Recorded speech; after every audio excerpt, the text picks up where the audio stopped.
Hey guys, in this video, I'm gonna show you how to deactivate Twitter account permanently. So let's get into it.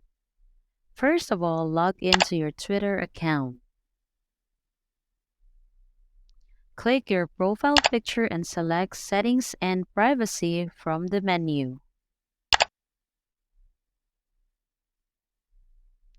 Under your username, select your account. Click Deactivate your account. Read the messages and select Deactivate.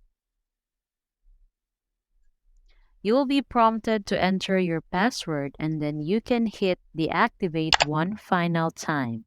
So that's all for this video, guys. If this video was helpful, please give us a like. And don't forget to subscribe to our channel so you don't miss out our new uploads. Thanks for watching and I will see you in the next one.